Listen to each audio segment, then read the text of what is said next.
నేను మాలమహానాడు జాతీయ ప్రధాన కార్యదర్శిగా పనిచేస్తూ ఉన్నాను. అలాగే తూర్పుగోదావరి జిల్లా, అలాగే ఉమ్మడి తూర్పుగోదావరి జిల్లా కాకినాడ జేఏసీ అధ్యక్షుడిగా కూడా కొనసాగుతూ ఉన్నాను. ఈరోజు మన ఈ రాష్ట్రంలోనే కాకుండా మరి దేశంలో చూస్తున్నట్లయితే మన యొక్క వర్గానికి సంబంధించినటువంటి మాల జాతికి సంబంధించినటువంటి ఏదైనా ఉందంటే దేశంలో అన్ని కులాలకి రకరకాల పార్టీలు, రకరకాల కార్యవర్గాలు, రకరకాల సంస్థలు అన్ని వర్గాలకి మరి నాయకత్వం వహిస్తున్నాయి. వాటిని పెంచి పోషించే క్రమంలో కూడా మరి వాళ్ళు ముందుంటున్నారు. అదే మాదిరిగా మరి ఎంఆర్పిఎస్ ఏర్పడిన దగ్గర నుంచి ఎంఆర్పిఎస్ కి మరి వాళ్ళ కుల సంఘాలు, అలాగే కుల సంఘాలతో పాటు రాజకీయ నాయకులు, రాజకీయ పార్టీలు ఒక పార్టీ అయితే మనం ఏదన్నా అనుకోవచ్చు. గతంలో రాజశేఖర రెడ్డి గారు కూడా ఎంఆర్పిఎస్ కి తోడుగా ఉన్నారు. అదే తెలుగుదేశం పార్టీ మన చంద్రబాబు నాయుడు గారు ఎంఆర్పిఎస్ కి అనుకూలంగా ఉన్నారు. అలాగే ఇప్పుడు చూసుకుంటున్నట్లయితే మరి గతంలో వెంకయ్యనాయుడు గారు ప్రోత్సాహంతో బీజేపీ కూడా ఆ కులానికి సపోర్ట్ గా ఇప్పటి వరకు కూడా కొనసాగింది. మరి ఎందుచేతనంటే ఈ దేశంలో ఏదైనా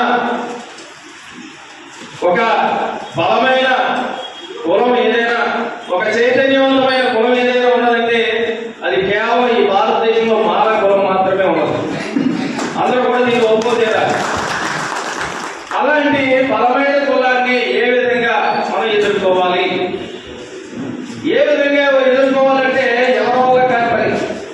ఎందుకంటే 97లో పివి రావు గారు ట్యాంక్ బండ దగ్గర మరి ఉద్యమం చేస్తున్నప్పుడు మాలలు ఎవరు కూడా చెప్పలేదండి ఉద్యమం ఆపేయండి, లేదంటే వర్గీకరణ వెనక్కి తీసుకోమని. కానీ ఉద్యమం అయిపోయిన తర్వాత 3 రోజులకి మా కాళ్ళకున్న చెప్పులు చెప్పాక ఆ ట్యాంక్ బండ దగ్గర ఉన్న చెప్పులు, మన కాళ్ళకున్న వదిలేసిన చెప్పులు, కొన్ని లక్షల చెప్పులు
అయితే మనల్ని కొట్టేసి చంపేసిన ఈ దేశంలోనే కాదు, ఎక్కడా కూడా మనకి అడిగే హక్కు లేదు. ఎవడో కూడా మా ఊళ్ళో ఎందుకు కొట్టాలని చెప్పేసి అడగడానికి కూడా ధైర్యం చేసే సాహసం ఈ దేశంలో లేడు. ఈరోజు 24 సంవత్సరాలకే ముద్దాడిన భగత్ సింగ్ ఈరోజు వర్ధంతి దినం. ఈరోజు బానిసల కింద ఎందుకు పుట్టించావయ్యా? వీరులు ఈ దేశంలో వీరులు పుట్టించండి, వీరులు కనండి, భవిష్యత్ తరాలకు ఉపయోగపడతారు. కానీ మాట్లాడి బానిసలు మాత్రం పుట్టించినందుకు మమ్మల్ని బానిసల కింద పుట్టించుకుని మేము చాలా బాధపడుతూ ఉన్నాం. ఎందుకంటే మేము బానిసలుగా ఈ రాష్ట్రంలో కాదు, దేశంలో కాదు, మా సామాజిక వరకు ఒక బానిసత్వంలో మరిగిపోతుంది. అయ్యా, ఈ దేశానికి కావాల్సింది బానిసలు కాదు, వీరులు పుట్టించే క్రమాన్ని తీసుకురండి అని చెప్పేసి ఈ యొక్క పిఠాల సామాజిక వర్గాలందరికీ కూడా నేను సందేశాన్ని ఇస్తున్నాను. ఎందుచేతనంటే మన బానిసత్వంలోనే బ్రతుకుతున్నాము, బానిసత్వంతోనే మన జీవితాన్ని ముగిస్తున్నాం.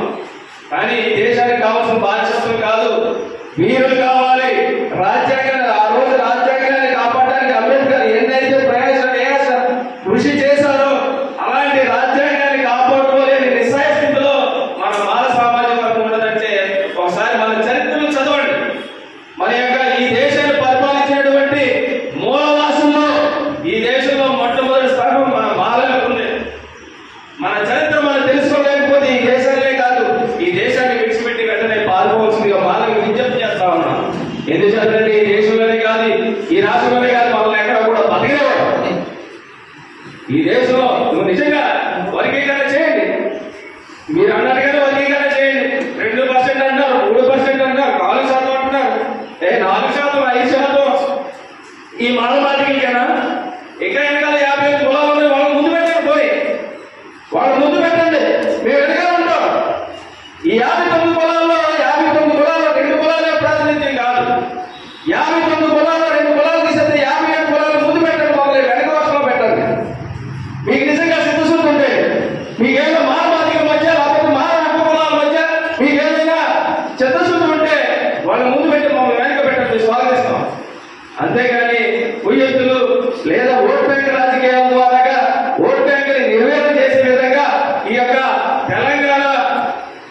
తెలంగాణలో మాదిగలు ఎక్కువ, ఈ ఆంధ్రలో మాదిగలు ఎక్కువ, తెలంగాణలో నాకు సీట్లు తక్కువ వస్తున్నాయి, కేసీఆర్ గారు నా మీద మాటిమాటికి విరుచుకుపడుతున్నారు.